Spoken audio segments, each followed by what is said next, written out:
اليوم بقدرش احكي اي شيء الصراحة يعني حبيبي والله. لانه الوضع برضو حبيبي والله يعني.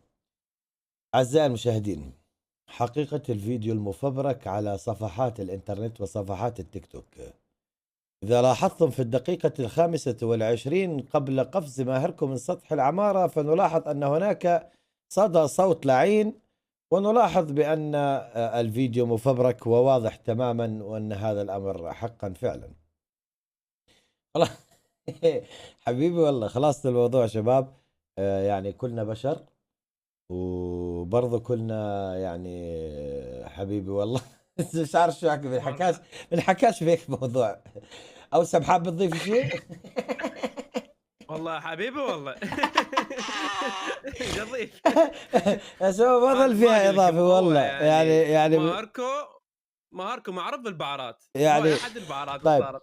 هسه اللي صاير هو كالتالي: اول شيء اسمع، انت وياه قاعدين لي ورا الشاشه، فتحت البث، فتح بث. هسه حطيت التليفون حضرتك، وشديت ارجلتك طب هسه بث ما لا، ركز هسه والله هسه. بيطلع. شديت لي تلفونك ولا فتحت تلفزيونك ولا حطيت كمبيوترك وريحت هذاك وقعدت. لا طاج لايك، لا طاج مشاركة. اليوم البث بده يوصل 150 ألف